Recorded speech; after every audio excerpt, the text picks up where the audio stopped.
Sejam todos muito bem-vindos à Casa da Acolhida para mais um estudo do livro Fonte Viva, psicografado por Francisco Cândido Xavier e ditado pelo Espírito Emmanuel.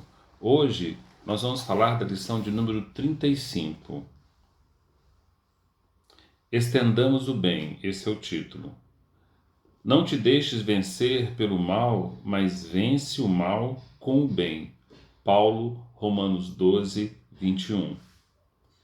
Repara que, em plena casa da natureza, todos os elementos em face do mal oferecem o melhor que possuem para o reajustamento da harmonia e para a vitória do bem. Quando o temporal parece haver destruído toda a paisagem, congregam-se as forças divinas da vida para a obra do refazimento.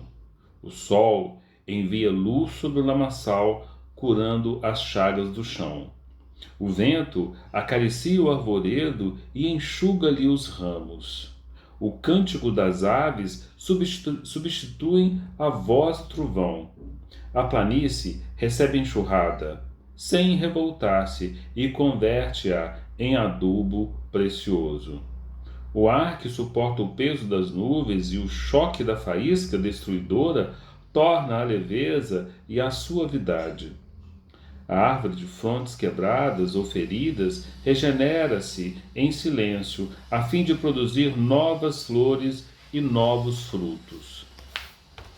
A terra, nossa mãe comum, sofre a chuva de granizos e o banho de lodo periodicamente, mas nem por isso deixa de engrandecer o bem cada vez mais.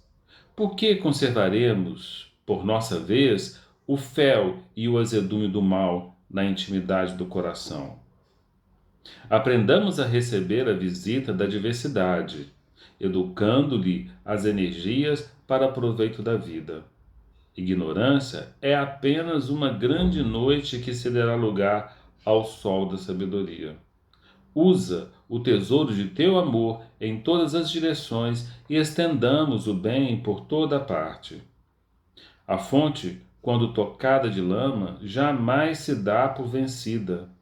Acolhe os detritos no próprio seio e, continuando a fluir, transforma-os em bênçãos no curso de suas águas que prosseguem correndo com brandura e humildade para benefício de todos.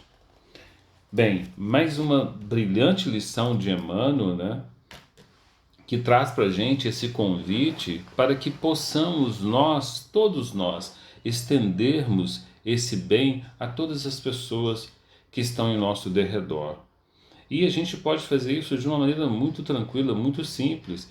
É num bom dia, numa boa tarde, através de uma mensagem de celular, é através de um encontro, de uma resposta a uma carta, de um pedido para alguma coisa, que a gente possa apresentar para esse outro esse bem que está em nós, que nós já, graças a Deus, conseguimos vivenciar. Isso seria muito importante para que isso se propague para todos, né?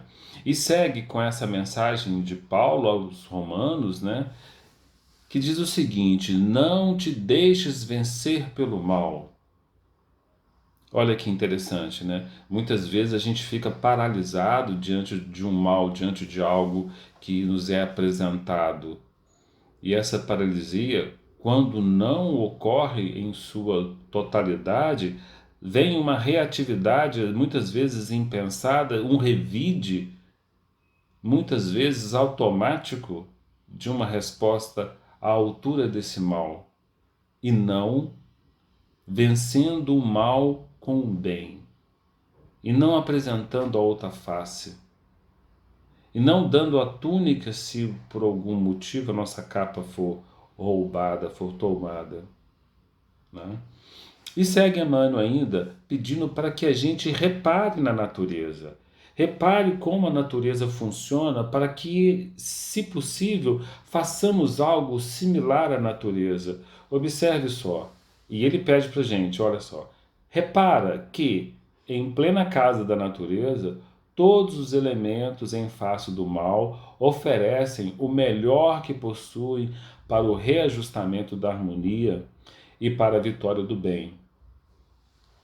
E eu fiquei tentando buscar um exemplo da natureza, e não tem como a gente não ir buscar um exemplo na Amazônia, né?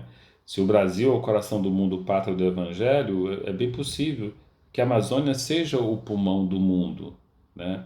E eu estava me lembrando de uma reportagem que eu vi há pouco tempo sobre os rios flutuantes que existem naquela região da Amazônia.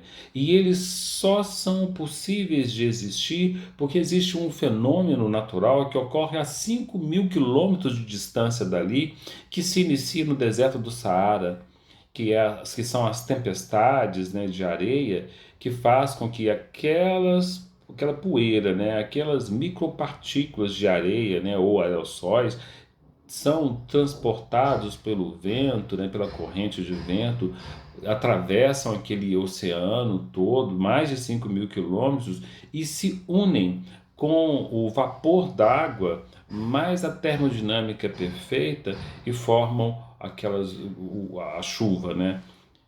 Promovem chuva. E esse vento leva essa chuva até a América Central, leva a chuva por toda a Amazônia, naquela região centro-oeste do Brasil, auxiliando na chuva e também no melhoramento do solo, né? Porque esses aerossóis que vêm do deserto, eles são muito ricos em fósforo e são transportados mais de 22.000 toneladas de partículas de fósforo para essa região. É um fenômeno assim belíssimo. Fique imaginando os engenheiros celestes ali com os seus operadores, os elementares, né, fazendo todo esse fenômeno, trabalhando para esse fenômeno de uma maneira silenciosa, sem alarde, né, diante do mal que ali ocorre naquela região pelo desmatamento, pelo garimpo ilegal, pela mineração ilegal, pelas atrocidades queimadas que ocorrem naquela região. Então, de uma maneira calada, diante desse mal, a natureza processa ali o seu reajustamento de maneira harmônica. E Emmanuel, através desse pedido para que a gente buscasse essa visão da natureza, de como ela é harmônica, ele adentra mais, porque agora ele fala do temporal. Quando o temporal parece haver destruído toda a paisagem, congregam-se as forças divinas da vida para a obra do refazimento. Então vamos imaginar após uma tempestade. A própria natureza, em seu movimento de renovação, reajusta tudo de uma maneira belíssima. Observe só como descreve Emmanuel para a gente esses ocorridos. O sol envia luz sobre o lamaçal, curando as chagas do chão. Então, aquele excesso de água que se transforma em lama, logo em seguida vem o sol e faz com que todo aquele novo nutriente com aquela terra que já ali existia do local se tornasse uma só. O vento acaricia o arvoredo e enxuga-lhe os ramos. O cântico das aves substitui a voz do trovão. A planície recebe a enxurrada sem revoltar-se e converte em tudo em adubo precioso. O ar, que suporta o peso das nuvens e um choque da faísca destruidora, torna a leveza e a suavidade. Ou seja, bendito seja esses trovões, né? Bendito seja essas tempestades, porque ambas são responsáveis por dissipar, né, da natureza ali, dissipar daquele orbe terrestre ali, pensamentos densos devido à nossa baixa vibração. Então, a nossa baixa vibração, os nossos pensamentos densos acabam promovendo uma densificação da órbita terrestre, né? Aquele ar começa a ficar mais denso, mais poluído por causa dos pensamentos negativos de muitos de nós ainda operando na Terra. Por isso vivemos um mundo de provas e expiações, porque ainda temos de vencer esses pensamentos negativos, e a gente só consegue fazer isso com o bem, estendendo o bem, Amai o próximo como a nós mesmos, como disse o Cristo. E só é possível fazer isso se eu desejar para o outro tudo aquilo que eu desejo para mim. Então, se eu desejo tudo de bom para mim, que eu possa também ofertar, estender esse bem a todas as pessoas. E segue Emmanuel ainda trazendo para a gente, né, falando da árvore. A árvore de frondes quebradas ou feridas regenera-se em silêncio, a fim de produzir novas flores e novos frutos. Tudo isso sem alarde. Tudo isso na calada do silêncio. Eu fico imaginando que no passado, antes a gente tinha alguma enfermidade, sofreu alguma coisa e os nossos reclames ficavam no reduto de casa mesmo, né? Hoje, com a infovia, as pessoas tiram fotos, fazem vídeos e reclamam e promovem o maior drama diante daquela dificuldade que veio para ela superar as suas questões. Mas, ao invés de fazer isso como a natureza, de uma maneira harmônica, tranquila, vencer essas dificuldades, essas provas e expiações que nos são apresentadas ao longo da nossa existência terrena, é promovido um alarde e promove um verdadeiro pânico diante das pessoas, sem necessidade, sem necessidade. Ao invés de eu estar ofertando um bem, eu estou ofertando um desequilíbrio, caso eu faça isso. Isso vai de contrário, porque eu acabo me tornando responsável por aquele equilíbrio do outro que foi promovido, foi provocado pela uma divulgação, por uma exacerbação de alguma coisa que poderia ser contida ali, assimilada, ressignificada, sem alarde. E segue ainda Emmanuel agora falando da Gaia, né, da Mãe Terra. A Terra, nossa mãe comum, sofre a chuva de granizos e o banho de lodo periodicamente, mas nem por isso deixa de engrandecer o bem cada vez mais. Se a humanidade prestasse atenção no quanto é breve a nossa passagem pela Terra, agiríamos com brandura. Porque é breve a nossa passagem aqui, quando comparado com a eternidade. Então a gente seria mais brando, talvez mais serenos, e lidaria com essas adversidades com uma maior disciplina, com uma maior harmonia. E Emmanuel segue ainda. Por que conservaremos, por nossa vez, o fel e o azedume do mal na intimidade do coração? Aprendamos a receber a visita da adversidade, educando-lhe as energias para proveito da vida. Como dizia Paulo, em tudo dai graças. 1 Tessalonicenses 5,18. Em tudo dai graças. Por que ficar aguardando esse azedume que corrói a nossa alma? Esse zinabre que nos faz mal? Dai graças e segue. Vamos abençoar e passar.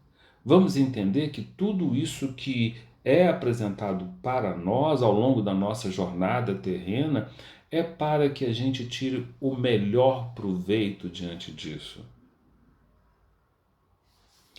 E ainda, Emmanuel traz para a gente a seguinte frase: a ignorância é apenas uma grande noite que se dará lugar ao sol da sabedoria. Ou seja, se hoje ignoramos alguma coisa, se dedicarmos, se debruçarmos diante disso para entender o porquê nos é apresentado tal dificuldade, amanhã lançaremos luz a essa ignorância. Conseguiremos desanuviar toda essa névoa densa que está diante daquilo porque ignoramos. E se nos foi apresentado é porque também já tenho maturidade o suficiente para lidar com essa dificuldade, né?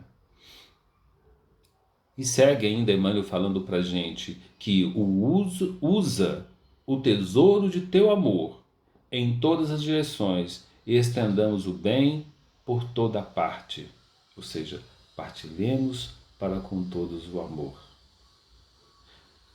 E fecha com essa frase que é simplesmente belíssima, né?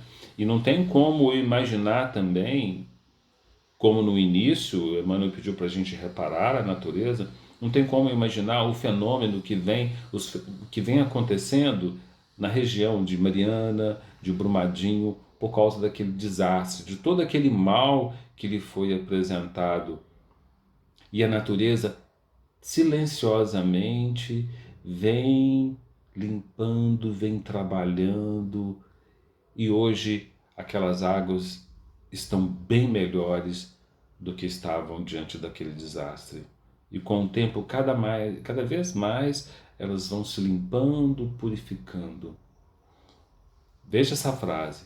A fonte, quando tocada de lama, jamais se dá por vencida. Acolhe os detritos no próprio seio e, continuando a fluir, transforma-os em bênçãos no curso de suas águas que prosseguem correndo com brandura e humildade para benefício de todos. Essa é mais uma lição do livro Fonte Viva.